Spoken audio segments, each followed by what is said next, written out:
Assalamualaikum warahmatullahi wabarakatuh.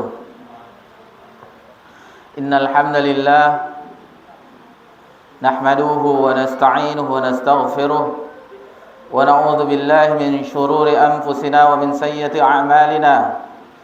May yahdihillahu fala mudilla lahu wa may yudlil fala hadiya lahu.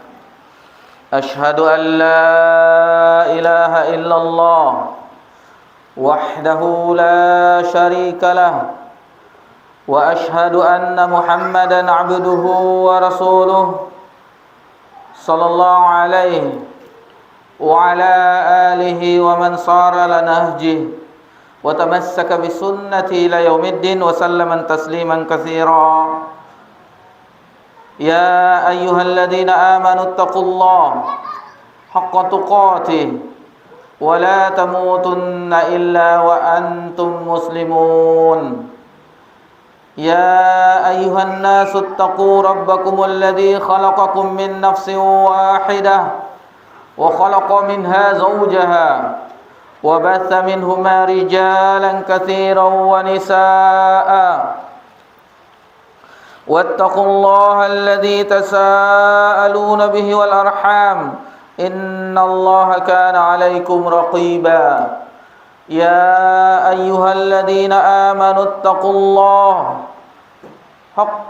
وقولوا قولا سديدا يصلح لكم أعمالكم ويغفر لكم ذنوبكم ومن يطع الله ورسوله فقد فاز فوزا عظيما. أما بعد فإن أصدق الحديث كتاب الله وخير الهدي هدي محمد صلى الله عليه وسلم وشر الأمور محدثاتها وكل محدثة بدعة وكل بدعة ضلالة وكل ضلالة في النار. Alhamdulillah, puji syukur kehadirat Allah Subhanahu wa taala atas limpahan nikmat yang tiada terhingga. Nikmat Allah Subhanahu wa taala senantiasa tercurahkan kepada kita semuanya.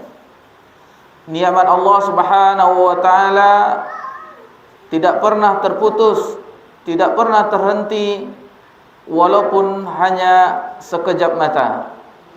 Itulah Allah Rabbuna Rabbul Alamin yang wajib bagi kita bersyukur kepadanya. Di antara bukti syukur kita, selain kita beribadah kepadanya, kita juga menjauhi larangannya. Itulah bukti kita bersyukur kepadanya dengan sempurnanya syukur.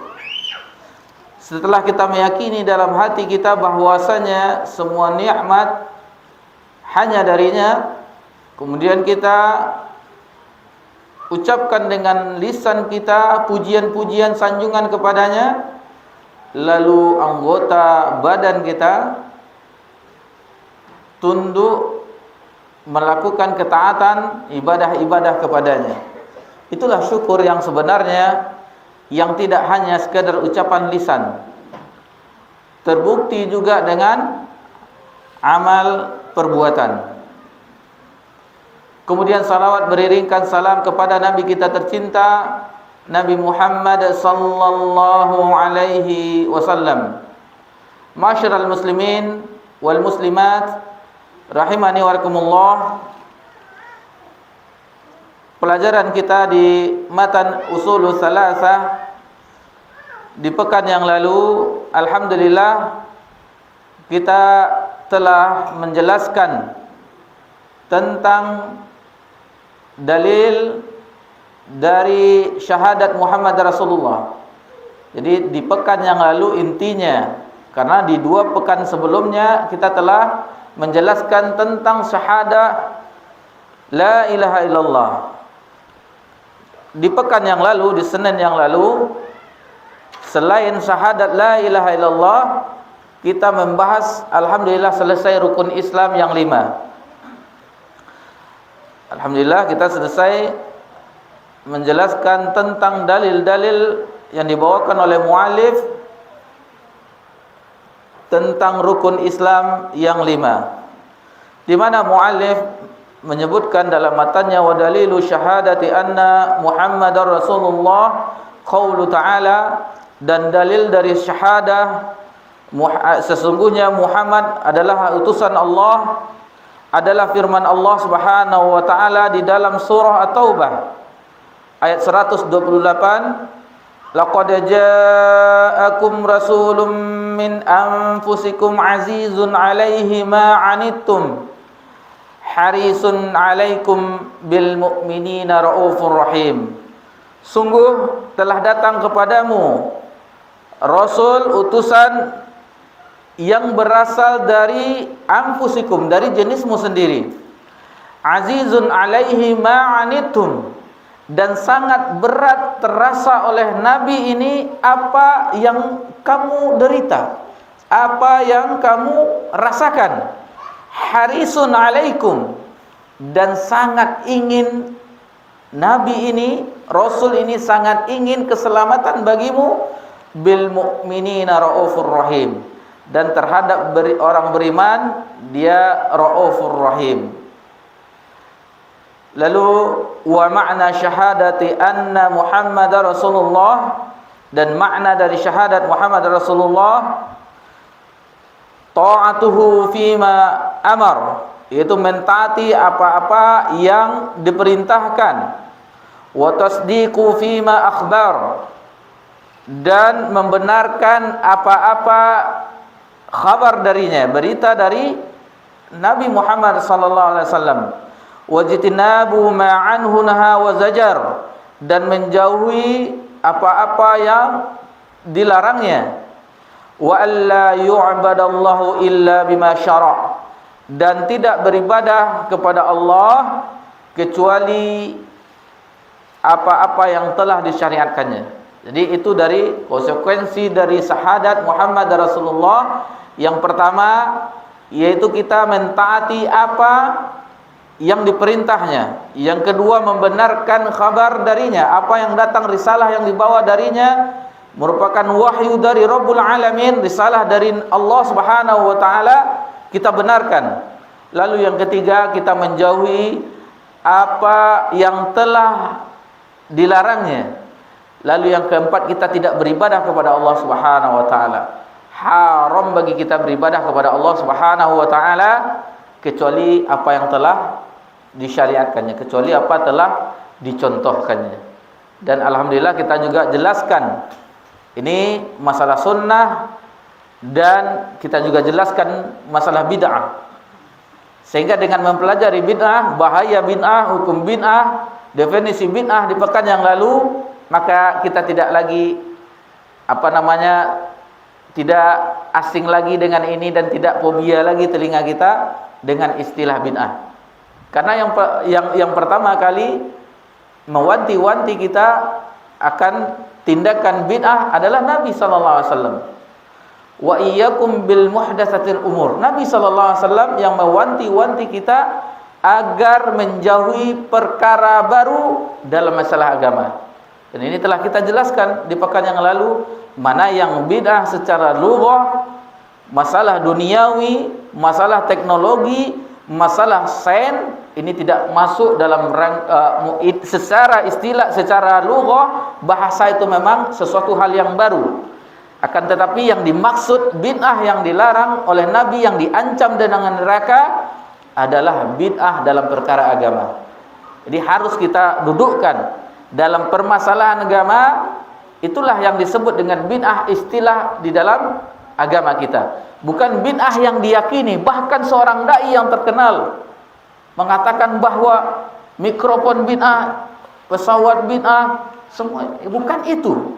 Alangkah miskinnya dia terhadap pemahaman bid'ah. Mungkin di dalam ilmu yang lain dia lebih paham, dia hafal Quran, dia menghafal nas-nas yang lainnya, akan tetapi di permasalahan bid'ah dia miskin sekali, fakir, tidak memahami apa maksud bid'ah yang dijelaskan oleh Nabi SAW dan para ulama-ulama dari kalangan ulama-ulama terdahulu.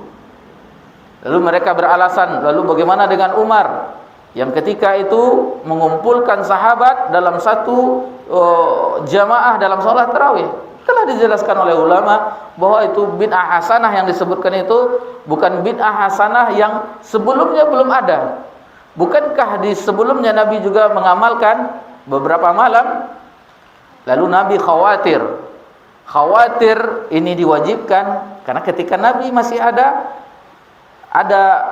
perubahan-perubahan hukum. Nabi sayang kepada umatnya.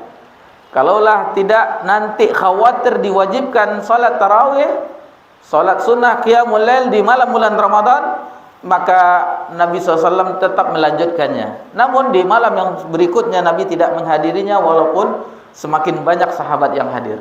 Bayangkan Nabi SAW tidak mau memberatkan kita umatnya, dan Nabi SAW mengkhawatirkan itu menjadi wajib bagi kita. Dan banyak sekali contoh-contohnya yang telah alhamdulillah kita jelaskan mana yang sebenarnya. Lalu ada sebagian bagaimana dengan Bilal yang dia setelah berwudu lalu melakukan salat sunnah 2 rakaat yang tidak ada dalilnya dari Nabi SAW. Bukankah hadis Nabi SAW itu definisinya yaitu ucapan Nabi SAW? Bukankah apa yang didengar dari Nabi SAW, pekerjaan Nabi SAW, dan takrir persetujuan Nabi SAW? Bilal amalannya dan sahabat yang lainnya yang Nabi ketika itu mengetahuinya disetujui oleh Nabi SAW. Bukankah itu definisi hadis yang kita pelajari dalam mustalah hadis? Lalu kita melakukan ibadah yang tujuan rangkanya untuk mendekatkan diri kepada Allah Subhanahu wa taala, tidak ada dasarnya dan tidak ada sahabat mengamalkannya dan ulama yang terdahulu. Apakah takrir dari siapa? Persetujuan dari siapa? Dan ini harus kita pahami, karena sebagian besar kaum muslimin di negeri kita ini sangat anti dalam masalah bid'ah. Biasa, kalau kita telah mempelajari, bahkan kita ingin, selain kita memperingatkan saudara-saudari kita dengan kesyirikan, kita ingin mereka juga selamat dari perbuatan bid'ah. Bahkan ancaman-ancamannya, bahaya-bahayanya telah kita nukilkan. Yang terakhir kalau tidak salah, bahwa orang pelaku bid'ah dia menyetarakan dirinya dengan Rabbul Alamin. Bukankah Allah Subhanahu wa taala yang membuat syariat, yang telah menurunkan syariat, lalu dibuatnya syariat yang lain yang seolah-olah dia juga membuat syariat yang tidak Allah syariatkan. Dia memposisikan dirinya dengan Rabbul Alamin. Itu salah satu ancaman-ancaman orang yang melakukan bid'ah, sebagaimana kita jelaskan di pekan yang lalu. Lalu orang yang pelaku bid'ah telah menuduh Nabi sallallahu alaihi wasallam berkhianat terhadap risalah. Sebagaimana dinukilkan, al-yauma akmaltu lakum dinakum wa atmamtu alaikum ni'mati wa raditu lakumul Islam madina. Dijelaskan di dalam tafsir Imam Katsir, dibawakan oleh ulama di dalam tafsirnya, kalau tidak salah Imam Malik rahimahullah taala, barang siapa yang mengatakan bahwa ada suatu ketaatan ibadah yang dilakukan di zamannya, akan tetapi Nabi sallallahu alaihi wasallam tidak melakukannya, maka dia telah menuduh Nabi sallallahu alaihi wasallam berkhianat dalam menyampaikan risalah. Wahai Muhammad sallallahu alaihi wasallam, bukankah ini baik, kenapa engkau tidak sampaikan kepada umatmu?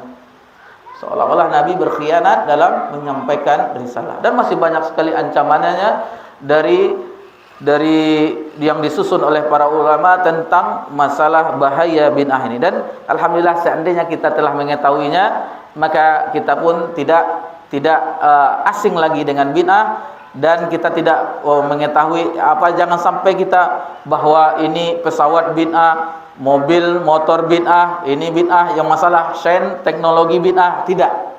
Karena Nabi SAW untuk itu, perihal tersebut Nabi mengatakan, antum a'lamu bi umuri dunya. Kamu lebih mengetahui dalam urusan dunia, dalam masalah dunia, dalam masalah seperti obat-obatan, farmasi, kedokteran. Apakah ada waktu itu zaman Nabi operasi yang sesar zaman sekarang itu? Kan tidak ada. Itu jangan disangkutkan dengan perkara bid'ah, karena bid'ah yang kita maksud, yang kita pelajari adalah muhdats dalam masalah agama, dalam masalah ibadah, dalam masalah agama kita yang telah sempurna. Baik. Lalu alhamdulillah di pekan yang lalu kita sengaja sebelum melanjutkan pelajaran mengulang apa yang telah kita pelajari di pekan yang lalu agar kita mengingat kembali, memurojaah kembali secara ringkas, sehingga untuk melanjutkannya insyaallah apa yang kita mulai akan tersambung dengan pelajaran kita yang lalu di pekan yang lalu. Kemudian muallif menyebutkan wadalilus shalah, dalil dari salah, waz zakah dan zakat, wa tafsir tauhid qaulu ta'ala, dan tafsir dari tauhid adalah firman Allah Subhanahu wa taala, wa ma umiru illa liya'budullaha mukhlishina lahud-din hunafa wa yuqimus salata wa yutuz zakah wa dzalika dinul qayyimah, dalam surah Al-Bayyinah ayat 5. Tidaklah kami memerintahkan kecuali untuk beribadah kepada Allah Subhanahu wa taala dan ikhlas di dalam beragama yang lurus, mendirikan salat, menunaikan zakat, dan itulah agama, itulah orang-orang yang menegakkan agama secara hanif, secara lurus. Dan masalah hanif ini telah kita singgung di sebelumnya, itu bahwa orang-orang yang hanif adalah orang yang condong kepada tauhid dan berpaling dari kesyirikan.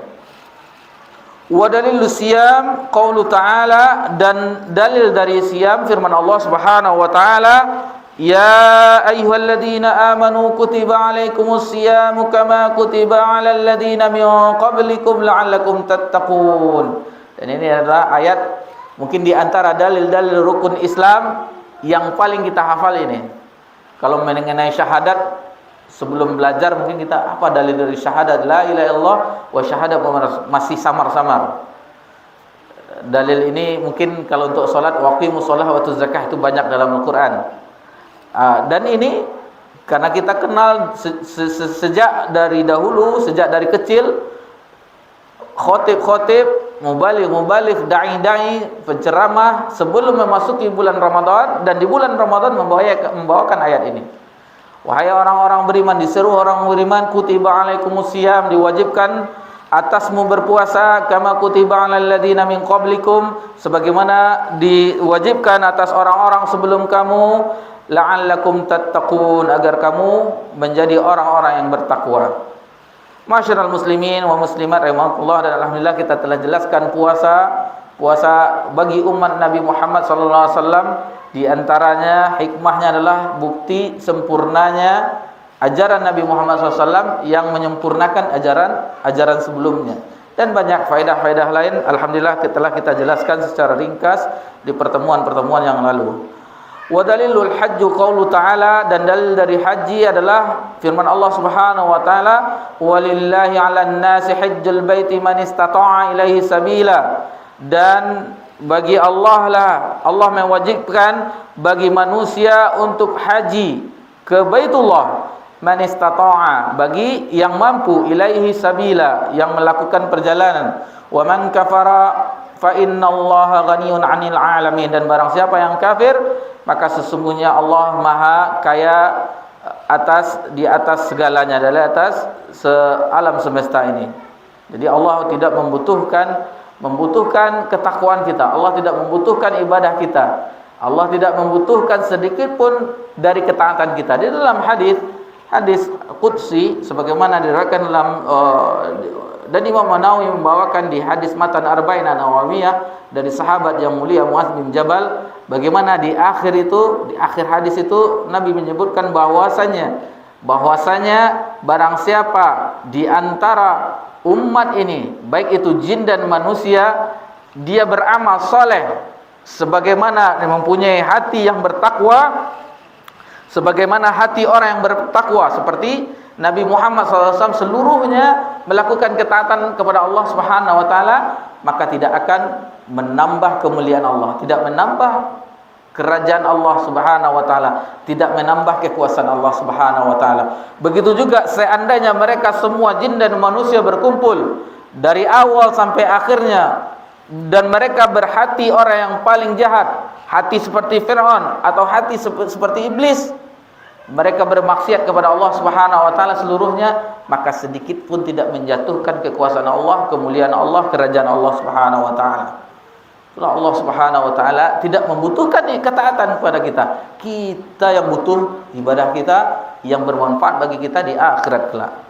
Masyiral muslimin rahimani wa rahimakumullah, itu masalah haji. Alhamdulillah kita jelaskan manasiknya secara ringkas, mulai dari tanggal 8 Zulhijjah hari Tarwiyah sampai di tanggal 13 bermalam di Mina secara ringkas. Dan mudah-mudahan yang kita paparkan secara ringkas di pekan yang lalu tentang ibadah-ibadah itu yang rukun Islam yang 5, terutama yang syahadat di atas yang paling pondasi, kemudian yang paling pokok setelah akidah, setelah syahadah adalah salat, begitu juga dengan zakat, puasa dan haji. Itu akan memperkokoh, dan terutama terhadap haji, alhamdulillah di tahun ini kuota 100%. Berita yang kita dapatkan 121.000 insyaallah akan diberangkatkan pada tahun ini 1444 Hijriah, dan 17.000,7 itu dari OHNA plus, dan selebihnya adalah reguler tanpa pembatasan umur. Alhamdulillah, inilah nikmat dari Allah Subhanahu wa taala. Setelah 2 tahun 2020-2021 tertutup, baik itu haji dan umrah, hanya terbatas saja. Alhamdulillah di 2022 dimulai dengan pembatasan umur, dan di tahun ini insyaallah akan terbuka sebagaimana sebelum pandemi, dan sekarang menjadi endemi, kata istilah orang, bukan pandemi lagi, endemi. Alhamdulillah. Baik. Dan di malam ini kita lanjutkan ke tingkatan kedua selanjutnya. Baik, tafadhal.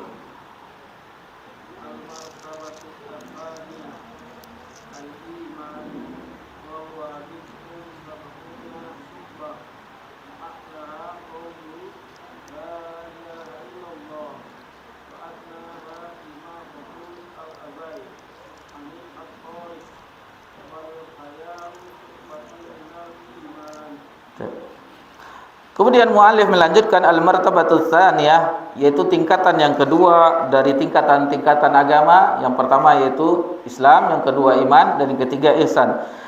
Yang kedua, tingkatan kedua yaitu al-iman wa huwa bid'un wa sab'una syu'bah, yaitu dia terdiri dari 70 lebih cabang. Wa 'alaha qauluhu la ilaha illallah, dan yang paling tinggi adalah ucapan kalimat la ilaha illallah. Wa adnaha, dan paling rendah adalah imatatul adza 'anit tariq, yaitu menyingkirkan gangguan dari jalan. Wal hayahu syu'batun minal iman, dan malu itu adalah sebagian dari iman.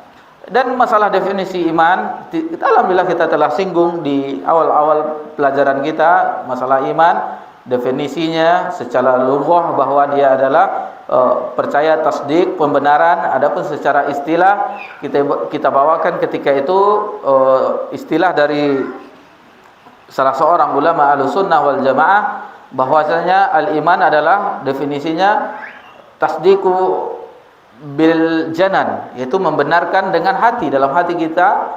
Lalu wa qaulu bil lisan, diucapkan dengan lisan. Lalu wa'amalu bil jawarih wal arkan, dan diamalkan dengan anggota badan.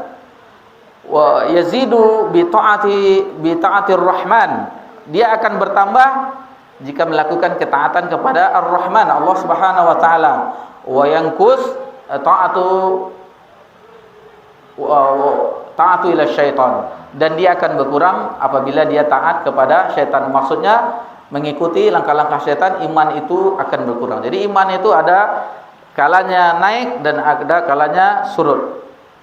Itulah iman yang kadang naik dan kadang surut, dan kadang juga usang. Sebagaimana dijelaskan Nabi SAW bahwa iman itu terkadang usang seperti pakaian, dia bisa juga usang. Dan salah satu di antaranya adalah dengan mendekatkan diri kepada Allah Subhanahu wa taala, melakukan ketaatan kepada Allah Subhanahu wa taala dengan amal soleh, menjauhkan yang Allah larang, membaca Al-Qur'anul Karim seperti ini, majelis ilmu, menghadiri majelis ilmu, berteman dengan orang soleh, berdoa kepada Allah Subhanahu wa taala agar Allah mengokohkan, menambah keimanan kita kepadanya.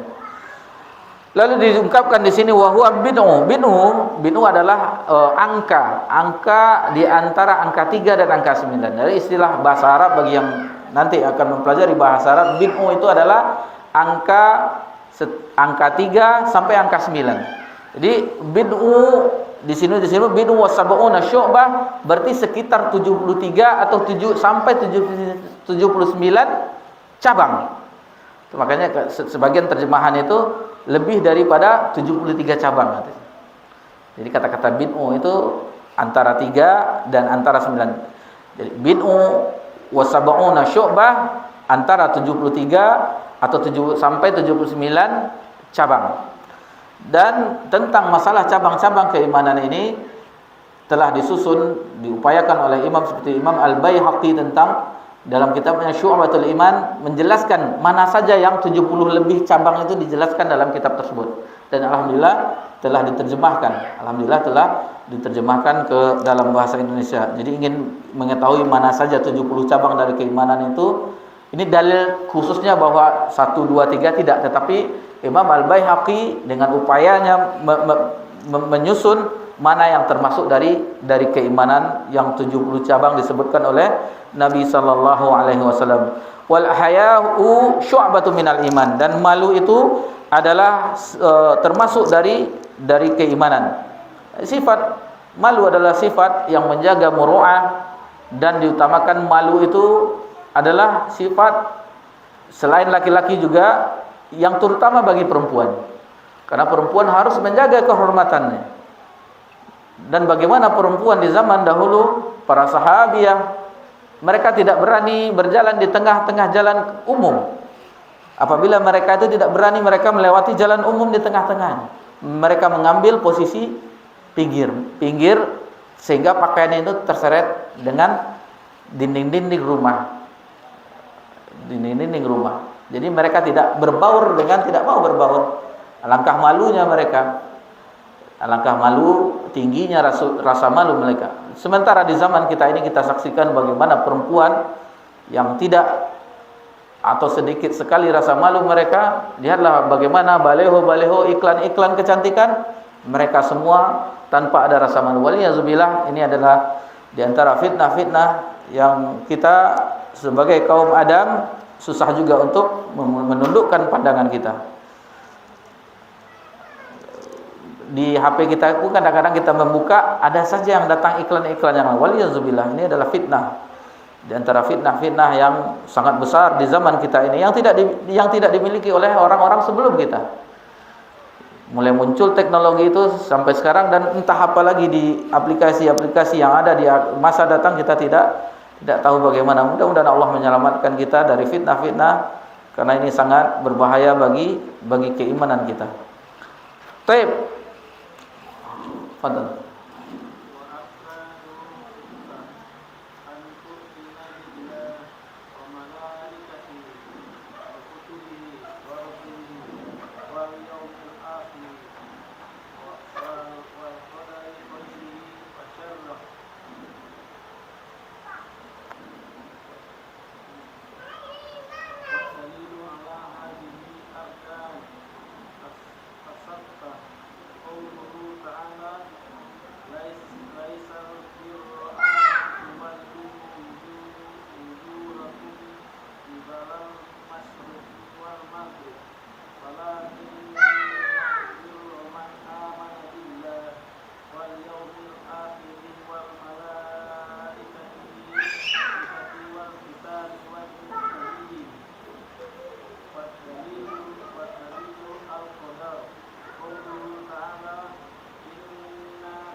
Lalu muallif menyebutkan Syekh Muhammad At-Tamimi rahimahullah taala di dalam matan Al-Usul Tsalatsah, warkanuhu sittah, dan rukunnya ada 6. Ini kita telah mengetahui sejak kecil, sejak di madrasah ibtidaiyah atau sekolah dasar kita telah mengetahui tentang rukun iman yang 6.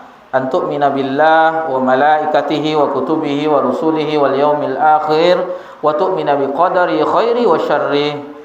Itu beriman kepada Allah dengan malaikat-malaikatnya, dengan kitab-kitabnya, dengan rasul-rasulnya, dan hari akhir, hari kiamat, dan beriman terhadap qadar baik dan buruk, takdir baik dan buruk. Wa dalilhu ala hadhil arkani sittah qaulu ta'ala, dalilnya rukun iman yang 6 itu adalah firman Allah Subhanahu wa taala. Muallif membawakan dalam surah Al-Baqarah ayat 177. Itu syarah siapa, Pak? Syekh Fauzan atau Syekh Muslimin?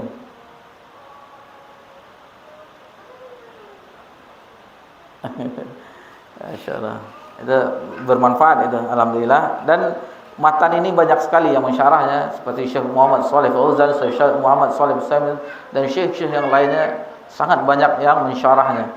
Alhamdulillah, ini walau untuk mempelajari akidah yang memurnikan tauhid kepada Allah Subhanahu wa taala, ini adalah matan yang ringkas namun alhamdulillah padat isinya.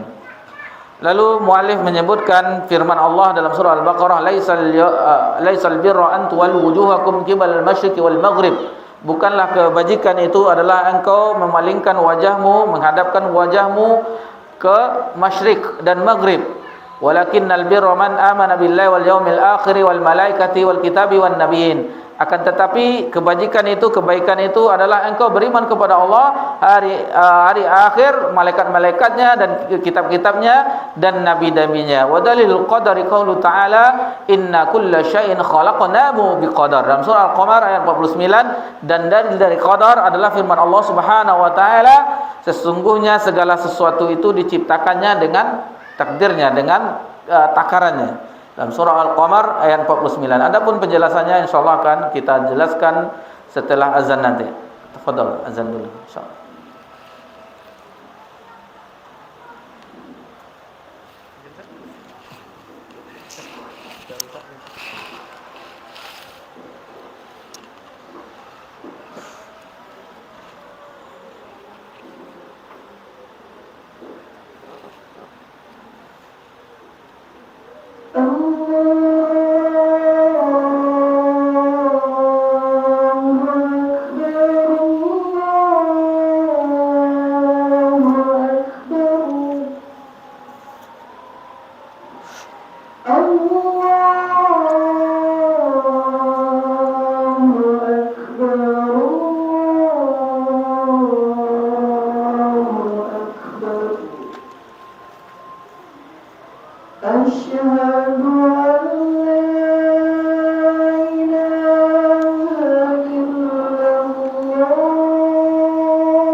Alhamdulillahirabbil alamin.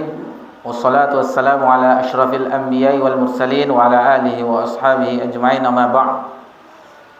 Itulah yang dibawakan oleh mu'alif, dalil-dalil tentang rukun Islam, rukun iman yang 6. Di ayat Al-Baqarah, dalam surah Al-Baqarah ayat 177 tidak disebutkan tentang dalil qadar. Hanya disebutkan sampai wal kitabi wan nabiyyin, tidak dilanjutkan dengan qadar. Tetapi ada di dalam ayat yang lain, yaitu dalam firman Allah Subhanahu wa taala dalam surah Al-Qamar ayat 49, inna kulla syai'in khalaqna biqadar. Sehingga mungkin kita tidak mengetahui asal muasal tentang qadariyah yang terjadi di zaman sahabat. Di zaman sahabat, yaitu ketika terjadi di Irak orang yang mengingkari takdir. Mungkin tidak menyebutkan ini, maka ketika itu datanglah mereka kepada Abdullah bin Umar. Abdullah bin Umar pun membawakan hadis yang menyebutkan bahwa rukun iman itu termasuk takdir, yaitu hadis Jibril yang masyhur. Hadis Jibril yang terkenal.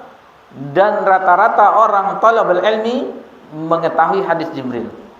Mengetahui hadis Jibril karena hadis Jibril ada hadis seperti Al-Fatihah. Umul kitab Al-Fatihah, adapun umul sunnas, umul hadis adalah hadis Jibril. Semuanya mencakup dikabarkan tentang rukun Islam, rukun iman, ihsan, dan tanda-tanda hari kiamat. Itu dijelaskan, itu dibantah oleh, sehingga Abdullah bin Umar mengatakan, saya berlepas terhadap mereka dan mereka pun berlepas diri terhadap saya. Telah melakukan bara, perlepasan diri, karena orang tersebut yang berada di Irak tidak beriman terhadap takdir. Baik, kita akan jelaskan secara ringkas yang kita ringkas dari syarah dari Syekh Muhammad bin Shalih Al-Utsaimin rahimahullah taala. Sebenarnya setiap poin-poinnya ada dalil-dalilnya, beberapa ayat dan hadis disebutkan oleh mu'alif. Namun untuk mempersingkat waktu, maka kita bacakan poin-poinnya saja.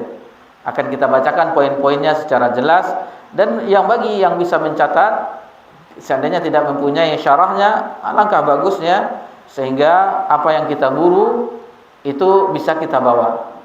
Karena ilmu adalah buruan, qaidul ilmi kitabah.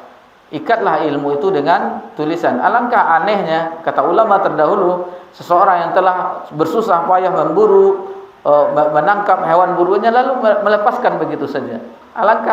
Alangkah anehnya, alangkah lucunya, kata ulama terdahulu. Dia telah menangkap, orang yang telah menangkap ikan lalu dilepaskannya lagi. Orang telah memburu rusanya lalu tidak diikat, lalu rusanya pergi lagi. Alangkah anehnya. Begitu juga orang-orang yang datang ke majelis ilmu tidak mencatat faedah-faedah ilmiah, ringkasan-ringkasan, maka itu sungguh aneh.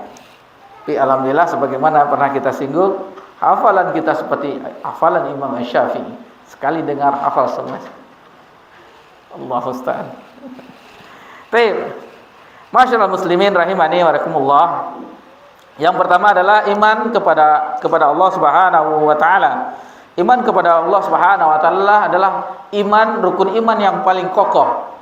Sehingga apabila rukun yang pertama ini kokoh, maka rukun iman yang berikutnya, yang 5 berikutnya akan mengikuti. Dan kita diperintahkan untuk tetap istiqomah dengan beriman kepada Allah Subhanahu wa taala.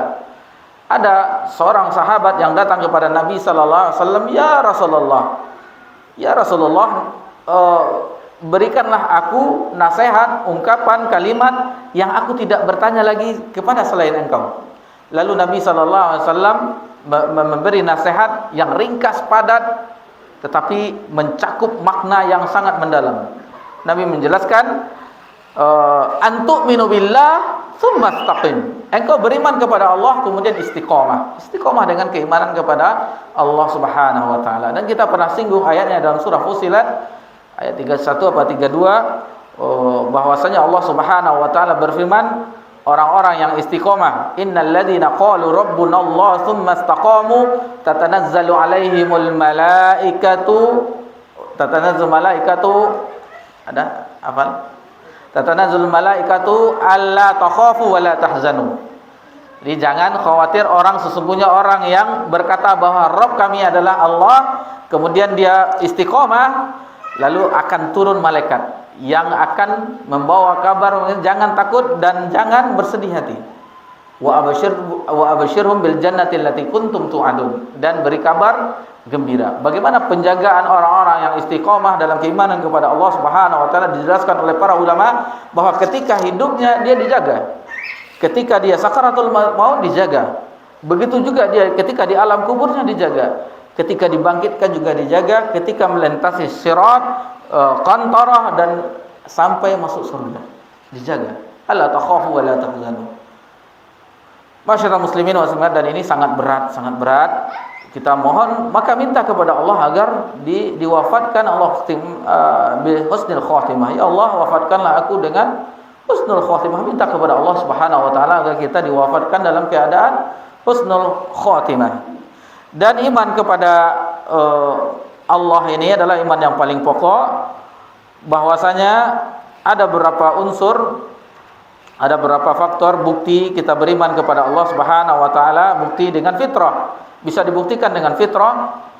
Ini telah kita singgung sebenarnya di awal, cuman mengulang lagi bahwasanya Nabi SAW bersabda, kullu mauludun yuladu ala fitrah. Setiap anak Adam, cucu Adam itu dilahirkan dalam keadaan fitrah.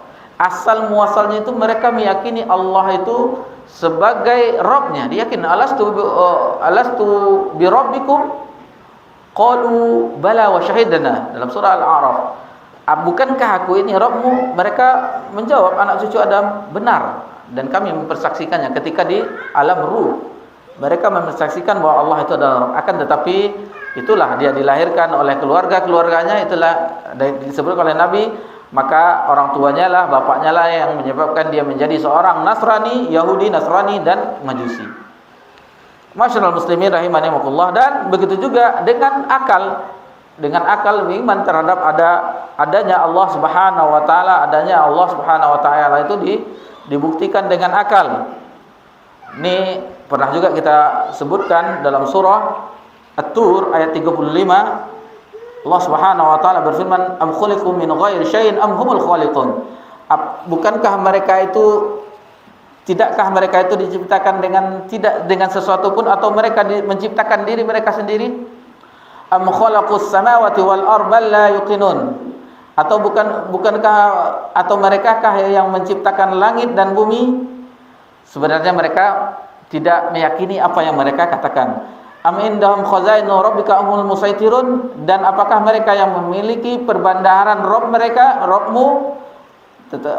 Sesungguhnya mereka itu adalah orang-orang yang tidak mempunyai kekuasaan. Jadi ketika ayat ini sebagaimana dijelaskan oleh Imam Bukhari, dibawakan hadisnya oleh Imam Bukhari, ketika itu Jabir bin Mut'im, sahabat Nabi SAW, mendengar Nabi membacakan ayat ini, surah At-Tur dalam surah Maghrib, maka kata sahabat yang mulia ini, Jubair bin Mut'im, seolah-olah jiwaku melayang ke angkasa, masuk keimanan itu ke dalam jiwanya. Allahu Akbar. Bagaimana ayat-ayat Allah Subhanahu wa taala, apabila kita meresapinya, mengetahui maknanya, maka itu akan menambahkan keimanan. Menambah keimanan. Betapa banyak orang-orang terdahulu, para sahabat Nabi yang sebelumnya mereka mengingkari, setelah mendengar Al-Qur'anul Karim mereka beriman. Mereka beriman karena ini memang mukjizat dari Allah Subhanahu wa taala, petunjuk dari Allah Subhanahu wa taala, bahasa yang sangat indah, balaghah yang tidak ada tandingan. Bagaimana kehebatan orang-orang syair di zaman itu tidak bisa menandingi keindahan Al-Qur'an Karim. Bahasanya dari segi maknanya, maka ini adalah sesuatu yang indah. Lalu kenapa kita menganggapnya biasa? Karena kita tidak mempunyai ilmu. Kita tidak mengetahui bahwa balaghah indah, bahasa sastranya dari Al-Qur'an ini, karena kita tidak berilmu. Dan kita pun juga tidak bisa berbahasa Arab. Itu yang membuatnya biasa-biasa saja bagi kita. Masyarakat muslimin rahimani warahmatullah. Dan selanjutnya dalil-dalil syar'i bahwa adanya Allah itu Allah jelaskan di kitab-kitabnya, di syariat-syariat sebelumnya, di Zabur, di Taurat, di Injil, di Al-Quran, dan suhuf-suhuf Nabi Ibrahim dan Musa dijelaskan bahwa Allah itu adalah Rabbul Alamin. Adapun dari indra, dari panca indra, kita bisa menyaksikan bagaimana, dan kita juga mendengar ketika seseorang dalam kesulitan dia berdoa kepada Allah Subhanahu wa taala, Allah kabulkan.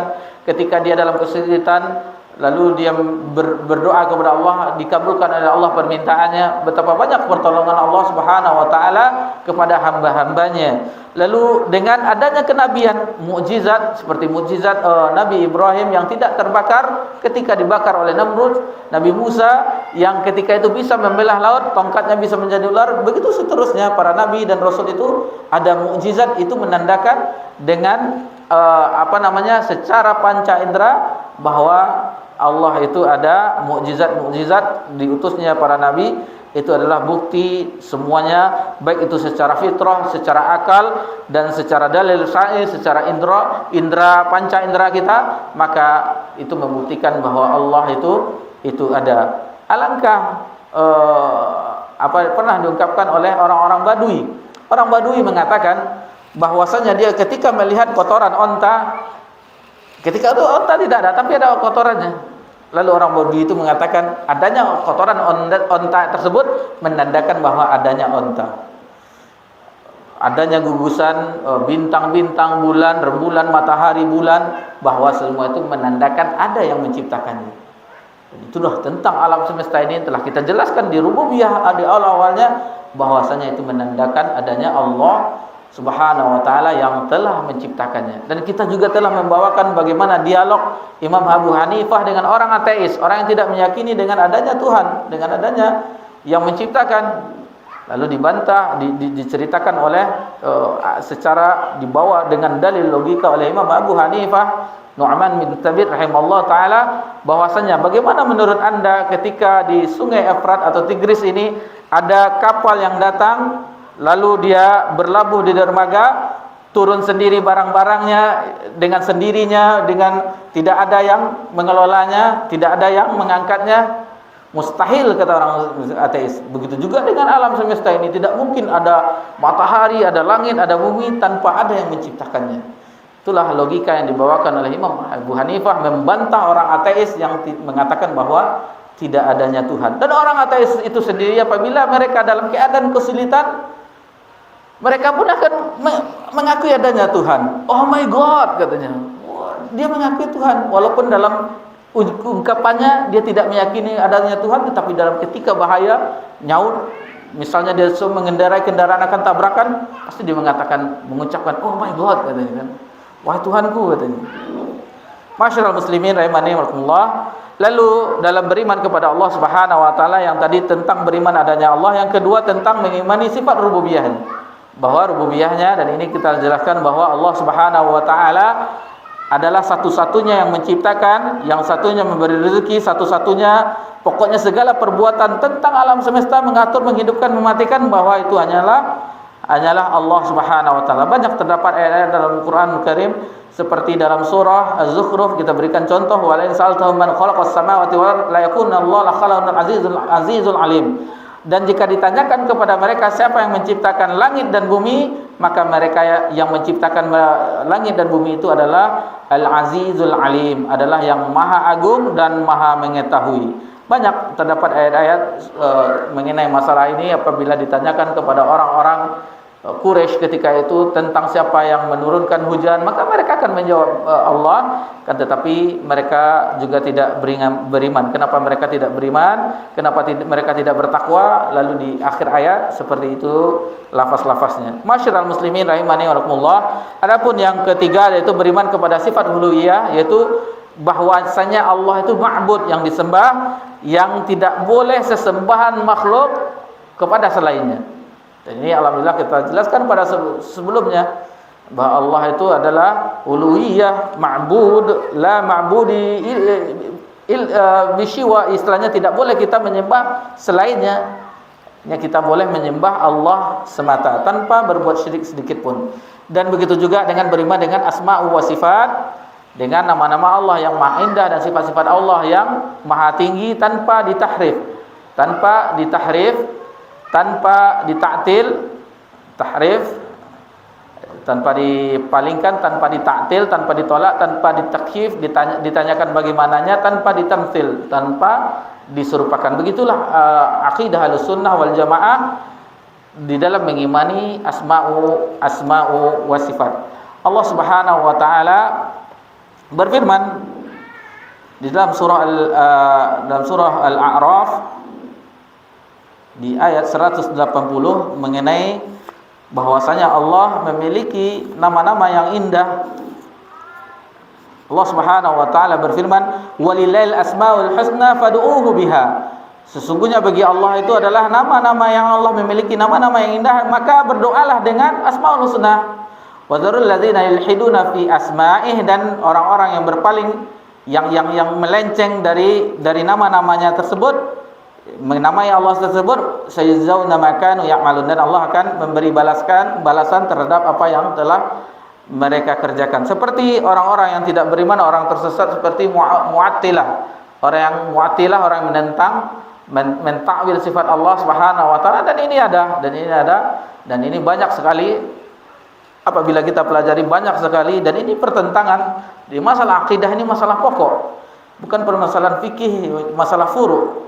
Bagaimana orang Allah menyifati dirinya dalam Al-Qur'anul Karim lalu disanggah, tidak, maksudnya Allah begini. Allah yang mengatakan bahwa Allah begini, mempunyai sifat begini, tetapi ditolaknya, dipalingkannya maknanya. Dipalingkannya. Seandainya itu salah, maka sahabat, ya Allah, apa maksudnya Ar-Rahmanu 'alas, apa maksudnya ya Rasulullah? Tidak ada sahabat yang menanyakan tersebut. Mereka memahami bahwa irtifa'ah, di atas. Bukan seorang memahami, oh itu maksud, seandainya itu berarti Allah bertempat, mempunyai ini. Itu banyak. Karena mereka mentakhif, mentamsil. Ada lagi yang tersesat dalam masalah asma wa sifat, yaitu musyabbihah, yaitu menyerupakan Allah dengan makhluknya, lalu mereka menentangnya. Oh, tidak mungkin Allah seperti itu, sama berarti Allah dengan makhluk. Tidak. Jadi dalam masalah asma wa sifat harus ada kaidahnya, seperti dalam firman Allah Subhanahu wa taala, laisa kamitslihi syai' wa huwas samiul basir. Tidak ada yang serupa dengannya. Dalam akhir surah Al-Ikhlas, lam yalid wa lam yulad wa lam yakul lahu tidak ada yang setara dengan kufuwan ahad. Masyiral muslimin rahimani warahmatullah. Adapun buah dari beriman kepada Allah, di antaranya yang pertama secara ringkas itu merealisasikan tauhid. Apabila kita beriman kepada Allah Subhanahu wa taala dengan sebenar-benar keimanan, maka akan membuahkan buahnya adalah merealisasikan tauhid, yaitu semuanya bergantung kepada Allah Subhanahu wa taala. Semuanya berharap kepada Allah Subhanahu wa taala. Yang hanya disembah hanya Allah Subhanahu wa taala, meminta hanya kepada Allah Subhanahu wa taala, memohon perlindungan hanya kepada Allah Subhanahu wa taala. Qul inna salati wa nusuki wa mahyaya wa mamati lillahi rabbil alamin. Lalu buah selanjutnya yang kedua yaitu kecintaan yang sempurna. Apabila kita kuat keimanan kita, maka lahirlah kecintaan kepada Allah Subhanahu wa taala. Dan itulah buah manis lezatnya keimanan. Di antara lezatnya keimanan yaitu dengan buah rasanya, itu nikmatnya, itu lezatnya, itu dengan sempurnanya keimanan kepada Allah. Maka muncullah kecintaan kepada Allah Subhanahu wa taala. Itulah manisnya keimanan. Apabila kita merasakan kecintaan yang sempurna kepada Allah Subhanahu wa taala, maka itulah kita merasakan manisnya keimanan. Kalau tidak kita rasakan kecintaan kepada Allah, berarti iman kita hambar. Kita tidak mencicipi nikmatnya, lezatnya keimanan. Masyiral muslimin dan muslimat, adapun yang selanjutnya yaitu akan merealisasikan penghambaan kita, pengabdian kita kepada Rabbul Alamin. Itulah di antara buah daripada keimanan. Adapun yang kedua yaitu iman kepada malaikat, bahwasanya kita sama-sama mengetahui malaikat ini diciptakan dari cahaya, dari nur, dan malaikat ini adalah makhluk hidup yang gaib dan senantiasa beribadah kepada Allah Subhanahu wa taala. Allah jelaskan dalam surah At-Tahrim dan memang malaikat tidak pernah bermaksiat kepada Allah Subhanahu wa taala. Dalam surah At-Tahrim, ini dia.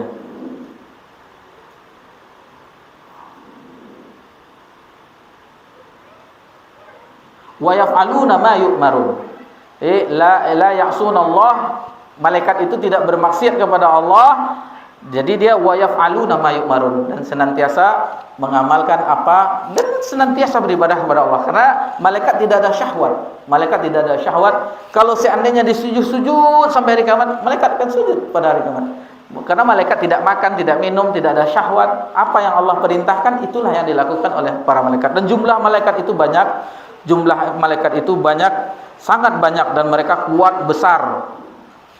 Orang di zaman Nabi Lut saja diangkatnya sampai lolongan anjing negeri Sodom itu terdengar di langit dunia, maka dibalikkan. Gunung saja dibalikkan oleh malaikat. Kuat. Malaikat itu kuat. Ada 4 unsur yang terdapat pada beriman kepada malaikat. Yang pertama, beriman terhadap keberadaan malaikat. Berarti malaikat itu ada. Yang kedua, beriman terhadap nama-namanya seperti Jibril, Mikail. Dan ini sebenarnya ada sesuatu yang seperti Israel itu tidak ada, karena Israel yang ada itu di dalam nas itu malakul maut, malaikat maut. Tidak ada disebutkan Israel. Yang ketiga, banyak. Jadi malaikat itu banyak, itu yang diantaranya yang kita pelajari waktu masih anak-anak itu. Cuman ada sedikit penamaan. Ada lagi malaikat zamaniyah, tapi tidak ada. Malaikat zamaniyah yang di neraka, yang keras, yang tidak mengenal belas kasihan, tetapi tidak dicantumkan. Sementara di nas ada. Lalu beriman terhadap sifat-sifatnya. Sifat malaikat, bagaimana besarnya. Awal pertama Jibril itu yang nampak oleh Nabi SAW memiliki 600 sayap yang menutupi ufuk besarnya, sehingga Nabi menggigil. Pulang ke rumahnya minta selimuti, selimuti aku, katanya kepada Khadijah radhiyallahu anha. Dan malaikat pemikul aras itu, ini daun telinganya sampai bahunya itu sekian ribu tahun perjalanan. Jadi begitulah malaikat besar, kuat. Begitulah sifat-sifat yang dijelaskan di dalam nas. Lalu yang keempat, itu beriman terhadap tugas-tugas malaikat, seperti Jibril membawa wahyu, seperti malaikat Mikail yang mengatur hujan, begitu juga ada malaikat maut, begitu juga ada malaikat pencatat, dan segala macamnya. Itu ada tugas-tugasnya. Masyiral muslimin rahimallah. Adapun buah beriman kepada malaikat, yaitu dengan kita beriman maka kita mengetahui akan bagaimana kebesaran dan keagungan penciptanya. Makhluknya saja seperti itu, bagaimana dengan penciptanya. Lalu buah beriman kepada malaikat yang kedua, yaitu bersyukur kepada Allah. Bagaimana perhatian, bagaimana Allah kasih sayangnya kepada kita, adanya malaikat yang mencatat amalan-amalan kita, yang mengiringi kita. Itu perhatian kepada bagaimana Allah dari segi segala sesuatu, bahkan hal sepele yang sekecil-kecilnya Allah berikan kepada kita semua fasilitasnya. Seperti bagaimana buah-buahan, hewan, tumbuh-tumbuhan, semuanya untuk kita. Semuanya untuk kita. Ada yang dihalalkan kita mengkonsumsinya, dan ada sebagian yang dilarang karena itu bermudarat bagi tubuh kita. Seperti tidak diharamkan babi, karena babi ini adalah makhluk di antara sifat babi itu, dia tidak cemburu, tidak ada rasa cemburu. Sehingga betinanya dinikahi dengan yang lainnya, dia tidak cemburu. Berbeda dengan hewan-hewan yang lain yang kita boleh memakannya, maka berkelahi dulu. Ayam jago berkelahi dulu. Nah, jadi salah satu di antara kenapa kita itu yang jelas Allah mengharamkannya, dijelaskan oleh ulama karena babi itu tidak memiliki sifat cemburu. Apabila kita mengkonsumsinya, maka kita pun tidak memiliki kecemburuan terhadap perempuan kita, istri-istri kita, waliyazubillah. Dan ini tidak dibenarkan. Begitu juga yang ketiga, yaitu kecintaan kita kepada malaikat. Bagaimana pengabdian mereka kepada Allah Subhanahu wa taala. Dan malaikat itu saking banyaknya, dijelaskan oleh Nabi sallallahu alaihi wasallam bahwasanya ketika di Baitul Ma'mur itu, Baitul Ma'mur, dari Baitul Ma'mur di bawahnya Baitul Izzah, dan di bumi itu Baitullah, Ka'bah. Itu sejajar, dan malaikat itu naik turun. Itu makanya kita kalau di Ka'bah itu senang kita, karena malaikat itu naik turun. Banyak membawa keberkahan dari Rabbul Alamin. Baitul Izzah, langit dunia, yang malaikat juga beribadah di situ. Di Baitul Ma'mur yang paling tinggi, tempat malaikat. Dan ketika malaikat itu dijelaskan oleh Nabi SAW, ketika mereka beribadah di Baitul Ma'mur, tidak ada ruangan walaupun seruas 4 jari. Tidak ada. Berarti mereka berdesak-desakan sampai langit itu berdiri. Saking banyaknya mereka. Sebanyak 72.000, dan apabila mereka telah selesai beribadah di Baitul Ma'mur, mereka keluar dan tidak kembali lagi sampai hari kiamat. Masuk lagi 72.000, tidak keluar. Berapa banyak? Sangat banyak malaikat jumlahnya. Masyaallah muslimin rahimanillah. Lalu ada pertanyaan kita, mana yang lebih mulia malaikat dengan manusia? Manusia ada sifat syahwatnya, ada sifat-sifat, ada jin, syaitan yang ada padanya. Sementara malaikat tidak. Lalu dijelaskan oleh ulama, mana lebih mulia manusia dengan malaikat? Dijelaskan apabila di dunia, maka malaikat lebih mulia, karena malaikat adalah yang senantiasa beribadah kepada Allah Subhanahu wa taala, tidak melanggar apa yang Allah perintahkan. Apa yang Allah perintahkan. Namun dijelaskan oleh para ulama, di akhirat, di surga, manusia yang paling mulia, karena semuanya melayani manusia. Semuanya akan melayani manusia dengan kenikmatan yang pernah kita jelaskan, tidak pernah terlihat oleh mata kita.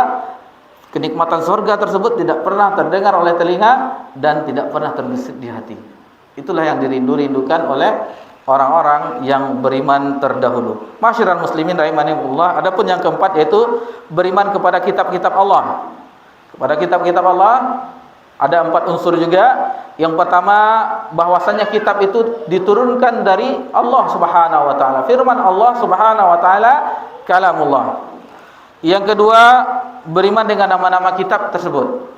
Taurat kepada Nabi Musa alaihissalam, Zabur kepada Nabi Daud alaihissalam, Injil kepada Nabi Isa alaihissalam, dan Al-Quran kepada Nabi Muhammad SAW. Selain ada kitab-kitab, ada juga suhuf. Suhuf Ibrahim wa Musa. Suhuf Ibrahim dan Musa. Lalu yang ketiga, membenarkan kitab-kitab sebelum, kitab-kitab yang turun kepada kita dan sebelumnya, sebelum dirubah juga, karena Taurat dan Injil yang ada sekarang telah dirubah-rubah dan diselewengkan maknanya. Lalu yang keempat, mengamalkan hukum-hukumnya.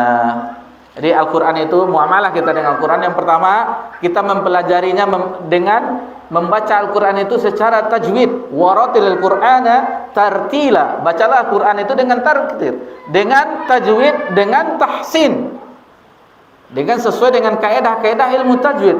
Karena begitulah Al-Quran itu diturunkan melalui Jibril dan kepada Nabi SAW, dan Nabi SAW pun mengajarkan sebagaimana lafaznya, sebagaimana hukum-hukumnya yang telah diajarkan.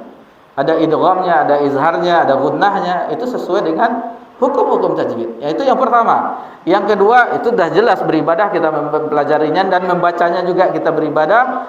Bukan aku mengatakan alif lam ini itu satu walakin, akan tetapi alif harfun, lam harfun, dan mim harfun. Bukanlah aku mengatakan alif lam itu satu huruf, akan tetapi alif itu satu huruf, lam itu satu huruf, mim itu. Itu sudah 30 pahala kita. Lalu setelah itu kita mentadaburinya, dan yang terakhir, yang paling puncak, mengamalkannya. Apa hukum-hukum yang ada Al-Quran itu perintah, maka kita amalkan. Apabila itu larang, maka kita, itulah fungsi dari Al-Quranul Karim. Dan itu adalah di antara buahnya disebutkan oleh Allah Subhanahu wa taala juga, sebagaimana sebelumnya, kasih sayang Allah Subhanahu wa taala. Allah turunkan petunjuk kepada kita. Seandainya kita mengetahui makna-makna dari Al-Quran ini, maka kita berbahagia. Alangkah indahnya, alangkah baiknya petunjuk. Hudal linnas, hudal lil muttaqin adalah Al-Quranul Karim.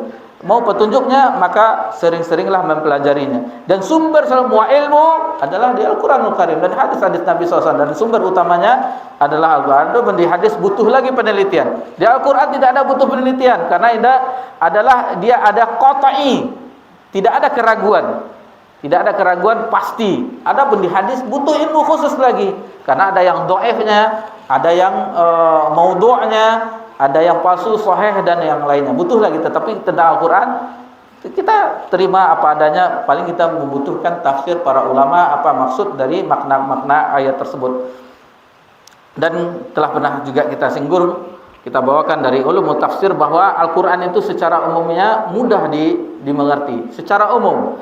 Lalu ada juga maknanya yang hanya diketahui oleh para ulama, dan yang ketiga hanya diketahui oleh Allah Subhanahu wa taala, seperti huruf-huruf muqatta'ah di awal-awal surat Alif Lam Mim. Seperti itu, maka hanya Allah yang mengetahuinya. Masyiral muslimin rahimakumullah. Adapun buahnya yaitu kasih sayang Allah, dengan kitab-kitabnya itu sebagai petunjuk. Yang kedua, mengetahui hikmah dari Allah dari setiap syariatnya. Seperti ayat tadi, ya ayyuhallazina amanu kutiba alaikumusiyam kama kutiba alal ladzina min qablikum la'allakum tattaqun. Hikmahnya agar kita menjadi hamba yang bertakwa. Di antara-antaranya ada Allah sebutkan hikmahnya. Lalu yang keempat, yang selanjutnya, beriman kepada nabi dan rasul sebagai utusan Allah Subhanahu wa taala. Ada 4 unsur juga. Nabi yaitu yang meneruskan syariat rasul sebelumnya, dan dia tidak diwajibkan untuk menyampaikan, sementara rasul diturunkan syariat dan berbeda dengan syariat yang sebelumnya dan dia wajib menyampaikannya. Itu antara beda di antara nabi dan rasul. Ada 4 unsur, dan nabi ini ada tingkatan juga. Rasul ada ulul azmi, di antaranya Nabi Ibrahim, Nabi Nuh, Nabi Ibrahim, Nabi Musa, Nabi Isa, dan Nabi Muhammad sallallahu alaihi wasallam. Ada 4 unsur tentang beriman kepada nabi dan rasul, yaitu bahwasanya risalah mereka benar-benar dari Allah Subhanahu wa taala. Yang kedua, beriman dengan nama-nama para nabi yang Allah sebutkan dan Nabi sallallahu alaihi wasallam sebutkan. Maka kita beriman dengan nabi dan rasul tersebut. Yang ketiga, membenarkan ajaran dan berita dari para nabi dan rasul. Yang keempat, mengamalkannya. Adapun buah dari beriman kepada nabi dan rasul, yang pertama yaitu kasih sayang Allah kepada kita dengan diutusnya nabi dan rasul. Itu bukti kasih sayang Allah Subhanahu wa taala. Allah turunkan petunjuk, Allah utus rasulnya untuk menjelaskannya. Yang kedua, bersyukur atas nikmat dengan diutusnya nabi ini. Ini sebaik-baik nikmat. Allah utus Nabi Muhammad sallallahu alaihi wasallam sebagai rahmatan lil alamin, sebagai rahmat bagi alam semesta. Lalu apabila kita telah beriman, maka timbul rasa cinta kepada Nabi sallallahu alaihi wasallam. Di antara bukti kecintaan kita kepada Nabi sallallahu alaihi wasallam yaitu dengan mengikuti Nabi sallallahu alaihi wasallam. Yang kemudian yang kelima yaitu beriman kepada takdir akhir dulu, hari-hari kiamat. Hari kiamat, hari yang telah terjadi sebagaimana kita ketahui bahwasanya tidak ada lagi setelah ini dan abadi selama-lamanya. Apabila dia masuk surga, abadi khalidina fiha, begitu juga dengan masuk neraka wa yazubillah, akan kekal di dalamnya selama-lamanya. Kecuali bagi orang yang ahli tauhid, orang yang beriman kepada Allah Subhanahu wa taala, meyakini la ilaha illallah, maka dia akan diazab dahulu. Kalau tidak Allah ampuni, seandainya Allah ampuni, maka dia tidak diazab. Ada 4 unsur juga. Yang pertama, beriman kepada hari kebangkitan. Pertama, ada 2 kali sangkakala ditiup oleh malaikat sangkakala. Pertama, diwafatkan seluruh makhluk. Yang kedua, dibangkitkan di yaumil mahsyar. Yang kedua yaitu beriman kepada hisab dengan perhitungan, dan juga ada timbangan juga, wazan, dan ada juga jaza, balasan bagi yang beramal saleh dan beramal toleh, beramal bermaksiat. Selanjutnya, beriman juga dengan surga dan neraka. Beriman juga dengan surga, adanya surga, karena surga itu hak, dan an-nar juga hak. Dan termasuk juga beriman yaitu dengan tentang fitnah kubur. Azab dan nikmat kubur itu ada, nyata. Berbeda sebagian dari orang-orang kaum muslimin yang tidak beriman, karena dia meyakini bahwa hadis-hadis yang menjelaskan tentang azab kubur adalah hadis ahad, kata mereka. Hadis ahad tidak bisa dijadikan hujjah dalam masalah akidah. Tidak. Baik itu mutawatir, baik itu ahad, seandainya sanadnya sahih, maka itu bisa dijadikan landasan. Masyiral muslimin wa muslimat rahimakumullah. Adapun buahnya dari beriman kepada hari akhir, yaitu yang pertama, akan senang dan tekun dalam ketaatan, karena kita meyakini dengan ada balasan surga. Dan kita juga yang kedua yaitu dengan gelisah, takut kita dengan maksiat, karena ada balasan juga di akhirat dengan ancaman neraka. Yaitu beriman kita dengan hari akhir ini adalah hiburan bagi orang-orang beriman. Bagaimana tidak beriman? Seandainya dia di dunia dengan kehidupan apa adanya, maka dia akan meyakini. Lihatlah para sahabat, mungkin dia miskin dalam segi harta, tetapi dia berbahagia karena dia meyakini bahwa nanti Allah akan memberikan ganjaran yang besar di akhirat kelak. Ambillah bagi kalian dunia ini, bagi kami akhirat. Seperti Nabi SAW ketika Umar bin Khattab melihat Nabi SAW tidur dengan biasa-biasa dengan tikar, sehingga terlihat bekas di badan Nabi SAW, di tubuh Nabi SAW, di wajah Nabi SAW, bekas tikar. Umar menangis melihat keadaan Nabi sallallahu alaihi wasallam dengan keadaan seperti itu. Sementara Umar mengetahui bagaimana Kisra dan Kaisar, Kisra dari Persia dan Kaisar Romawi hidup dengan kemewahan. Lalu Umar menjelaskan kepada Nabi sambil kesedihannya melihat keadaan Nabi, utusan Allah Subhanahu wa taala dengan keadaan seperti itu. Dengan keadaan tidur di atas tikar yang membekas di tubuhnya, jejak tikar itu. Lalu Nabi SAW agak mengeraskan suaranya kepada Umar, apakah engkau ragu wahai anaknya Khattab, wahai anak Khattab, Umar bin Khattab, apakah engkau ragu tentang Allah Subhanahu wa taala bagi mereka dunia dan bagi kita akhirat? Masya Allah. Bagaimana kemewahan-kemewahan, kelezatan-kelezatan, kenikmatan-kenikmatan yang Allah sediakan bagi orang-orang yang kenikmatannya yang qurrata a'yun, akan menyejukkan pandangan mata. Allahu Akbar. Ini adalah suatu nikmat bagaimana seorang beriman kepada hari akhir. Di antara buahnya dia tidak peduli lagi wal akhiratu khairul laka minal ula, dan dia betul-betul meyakini bahwa akhirat itu lebih baik daripada dunia, sehingga tidak biasa-biasa saja walaupun dengan hidup dengan harta yang sedikit, akan tetapi di sisi Allah nanti di akhirat kelak mendapatkan kenikmatan di atas kenikmatan. Masyarul muslimin wa muslimat rahimakumullah. Adapun yang terakhir beriman kepada takdir, yaitu ketentuan Allah, ada yang baik dan ada yang buruk. Unsurnya juga ada 4. Yang pertama, Allah yaitu mengetahui segala sesuatu. Sejak zaman dahulu, sejak azali Allah mengetahuinya. Dan yang kedua, Allah pun mencatatnya di Lauh Mahfuz. Lauh Mahfuz dicatat Allah, dan ini dicatat sebelum diciptakannya langit dan bumi 50.000 tahun sebelumnya.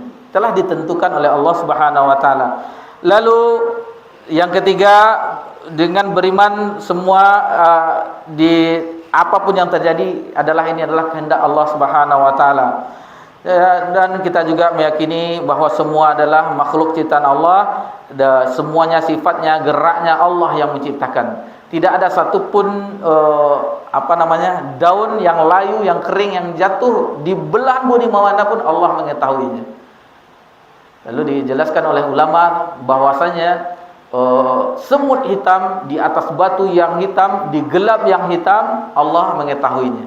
Sementara kita tidak mengetahui. Jangankan itu, di balik batas ini saja, di balik dinding saja kita tidak mengetahuinya. Allah Subhanahu wa taala mengetahui. Itu makanya di antara buahnya kenikmatan orang yang beriman kepada takdir ini, bahwasanya mereka akan bersandar kepada Allah Subhanahu wa taala. Yang kedua, tidak bangga diri terhadap apa yang diinginkan. Jadi dia banyak keinginannya yang dia berdoa kepada Allah, banyak diraihnya, diperolehnya, dia pun tidak bangga karena dia meyakini bahwa ini adalah pemberian Allah Subhanahu wa taala. Bukan karena kehebatan dia, bukan karena kecerdikan dia, akan tetapi Allah Subhanahu wa taala yang telah memberikannya. Begitu juga dengan orang-orang yang tidak mendapatkan, yang tidak sedih juga. Bagaimana saya sedih? Allah telah menentukan ini, Allah telah mencatatnya di Lauh Mahfuz sebelum 50.000 tahun sebelum diciptakannya langit dan bumi. Apa yang membuat saya sedih? Ini adalah ketentuan Allah Subhanahu wa taala. Jadi masalah takdir ini di antara kelompok Islam yang melenceng, yang pertama Jabariyah. Jabariyah adalah yang meyakini bahwa kita itu sesuai dengan kehendak Allah Subhanahu wa taala, dipaksa sehingga kita tidak mempunyai kehendak lain. Ibarat didoktrin tidak bisa mengamal apa, cuman dipaksa, dijabar istilahnya. Tidak ada keinginan kita yang lain. Seperti boneka diarahkan kemana saja. Itu orang-orang Jabariyah. Adapun Qadariyah yang mempunyai keyakinan bahwa Allah itu tidak ada andil dari keinginannya, dari perbuatannya. Jadi Allah tidak ada unsur dalam perbuatannya. Ini salah satu bagaimana dua kelompok ini tersesat. Jabariyah, begitu juga dengan Qadariyah. Adapun Ahlus Sunnah di antara tengah-tengahnya, manusia punya kehendak, namun kehendak manusia itu sesuai dengan kehendak Allah. Allah yang telah menentukan bahwa kehendak seperti itu, Allah yang telah ini diantara ada yang melebihkan, ada yang mengurangkannya. Adapun Ahlussunnah wal Jamaah diantara kedua ini masalah yang panjang, butuh pembahasan. Tetapi dengan ini sedikit ini memudahkan bagi kita bagaimana akidah yang sahih, akidah dari Ahlussunnah wal Jamaah. Kita lanjutkan, kita baca juga martabah yang supaya kita di pekan depan masuk hadis Jibril insyaallah. Al-Martabah Tsalisah.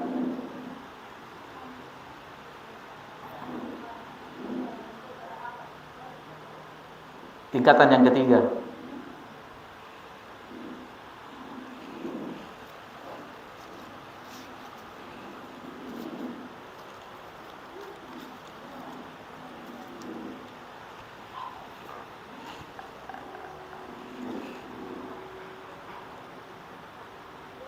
Jumpa? Belum?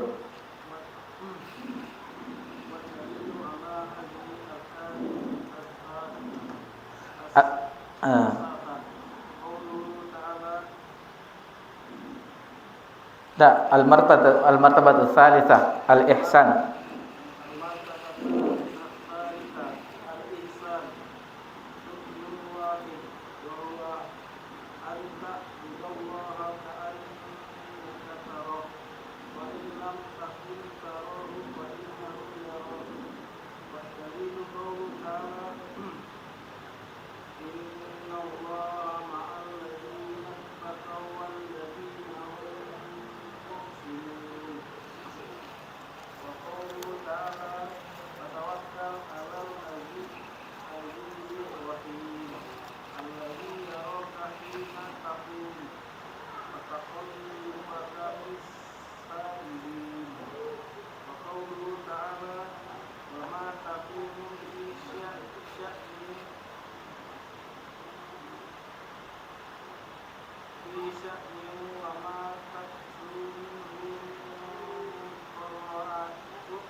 Baik. Itulah yang ketiga, tingkatan yang tertinggi dalam tingkatan agama Islam sebagaimana disebutkan di awalnya. Mengenal Islam itu bahwasanya Islam itu memiliki 3 tingkatan. Yang pertama Islam, alhamdulillah telah kita bahas, kemudian iman, alhamdulillah kita bahas barusan, dan yang ketiga adalah ihsan, tingkatan yang tertinggi. Martabat yang tertinggi, martabatul tsalisah, yang ketiga yang tertinggi yaitu al-ihsan, yaitu ihsan. Ruknun wahidun, rukunnya cuma satu, wahwa, yaitu rukunnya anta'budallaha ka'annaka tarahu fa illam takun tarahu fa innahu yarak, yaitu engkau beribadah kepada Allah Subhanahu wa taala seolah-olah engkau melihat Allah Subhanahu wa taala. Tingkatan yang tertinggi dalam ibadah kita, dalam tingkatan Islam, di mana kita mengibadahi Allah Subhanahu wa taala seolah-olah kita melihat Allah Subhanahu wa taala. Namun di antara kita dan yang mendengar tidak mungkin mencapai ini. Kita yakin karena bukan sembarangan ini orang yang bisa beribadah seolah-olah dia melihat Allah, tidak sembarangan. Mungkin kita di yang keduanya, fa illam takun tarau fa innahu yarak. Dan jika engkau tidak mampu melihat Allah, yakinilah bahwa Allah melihatmu. Ini adalah pengawasan Allah Subhanahu wa taala terhadap hamba, merasa diawasi oleh Allah Subhanahu wa taala, merasa dekat dengan Allah Subhanahu wa taala. Dan di sini dibawakan oleh muallif dalilnya firman Allah Subhanahu wa taala, 3 buah dalil di dalam surah Asy-Syu'ara, dalam surah An-Nahl dan dalam surah Yunus, bahwasanya sesungguhnya innallaha ma'alladzina taqaw walladzina hum muhsinun, sesungguhnya Allah bersama orang-orang yang bertakwa dan orang-orang yang berbuat kebaikan, dalam surah An-Nahl ayat 128. Dan di ayat selanjutnya, maksudnya dalil yang lain dibawakan oleh muallif, wa qauluhu wa tawakkal 'alal azizir rahim, dan bertawakallah kepada yang maha aziz, agung dan maha penyayang. alladzi yaraka hina taqum, yang mana dia telah melihatmu ketika kamu menegakkan solat, wa taqallubuka fis sajidin, dan dalam perubahanmu ketika sujud. Innahu huwas samiul alim, sesungguhnya dia adalah maha mendengar dan maha mengetahui. Dalam surah Asy-Syu'ara ayat 217 dan 219. Wa qauluhu, dan firman Allah Subhanahu wa taala, wa ma takunu fi sya'nin wa ma taslu minhu min Qur'an wa la ta'malu min 'amalin illa kunna 'alaikum syuhud iz tufiduna fi. Jadi di sini disebutkanlah, tidaklah kamu berkehendak dengan sesuatu dan tidak juga kamu membaca dari Al-Quran, dan tidak juga kamu mengamalkan dari amalan tersebut melainkan ada yang menyaksikannya. Ada yang menyaksikannya. Ini tingkat yang tertinggi ini akan seolah-olah bagaimana? Seolah-olah kita itu ada CCTV-nya, diawasi terus. Bagaimana ada CCTV? Itu seolah-olah ini berbeda dengan catatan Allah Subhanahu wa taala, semuanya lengkap, ada yang mencatat kebaikan dan keburukan, semuanya tidak ada, bahkan yang mengamalkanmu di akhirat pun lupa dengan apa yang telah diamalkannya. Sehingga kenapa begini, jam sekiannya, tanggal sekiannya, semuanya lengkap, ada saksinya, ada catatannya, semuanya lengkap. Dan apabila kita telah ada dalam proses ini, maka semuanya akan mudah. Seolah-olah Allah memperhatikan kita. Bagaimana kita dalam keadaan salat? Khusyuk. InsyaAllah akan khusyuk, karena kita meyakini Allah akan melihat ibadah kita, akan menilai. Begitu juga apabila kita bermaksiat, maka kita ini dilihat oleh Allah Subhanahu wa taala, sehingga kita pun takut mengamalkannya. Dan ini tingkatan yang tertinggi. Teringat akan kita syair dari seorang ulama, kalau tidak salah Imam Ahmad, apabila kamu dalam bermaksiat, maknanya secara makna, apabila kamu bermaksiat dalam keadaan sendiri, maka yakinilah ada yang senantiasa mengawasimu, ada yang mengawasi. Malaikat-malaikat Allah Subhanahu wa taala, bumi-bumi Allah yang menjadi saksinya, bahkan anggota badan kita menjadi saksi di akhirat. Ketika mulut kita tidak menjawab, lain membela diri kita, akan tetapi tangan kita, kaki kita semua akan menjadi saksi atas perbuatan kita. Bumi yang kita puja, begitu juga langit yang akan menjadi saksi atas perbuatan kita. Dan ini adalah tingkatan tertinggi ihsan. Mudah-mudahan Allah memberikan tingkatan ini kepada kita, sehingga dengan keimanan, dengan Islam kita, dengan keimanan kita, dengan ihsan kita, menjadi hamba yang berbahagia. Dan ini adalah pelajaran tingkatan yang terakhir. Adapun yang tersisa dalam Ma'rifatul Dinil Islam bil Adillah adalah hadis Jibril. InsyaAllah di pekan depan kita akan membahas tentang hadis Jibril yang masyhur dan juga lumayan panjang, hadis yang sangat panjang tentang membahas ini. Dan apabila ini telah selesai, insyaallah kita akan memasuki landasan yang ketiga, yaitu mengenal Nabi kita tercinta, Nabi Muhammad sallallahu alaihi wasallam. Demikianlah yang bisa kita pelajari, bagaimana penjelasan dengan rukun iman, rukun ihsan. Rukun Islam ada 5, rukun iman ada 6, dan rukun ihsan ada 1. Itu engkau beribadah kepada Allah Subhanahu wa taala seolah-olah Allah melihatmu, dan jika engkau tidak bisa melihat Allah, maka yakinlah Allah pasti melihatmu, pasti mengawasimu. Dan kita cukupkan pelajaran kita di malam yang berbahagia ini. Kita tutup dengan doa kafaratul majlis. Subhanakallahumma wa bihamdika asyhadu an la ilaha illa anta astaghfiruka wa atubu ilaik. Wassalamu ala nabi Muhammad sallallahu alaihi wasallam wa ala alihi washabbihi ajmain. Walhamdulillahirabbil alamin. Wassalamu alaikum warahmatullahi wabarakatuh.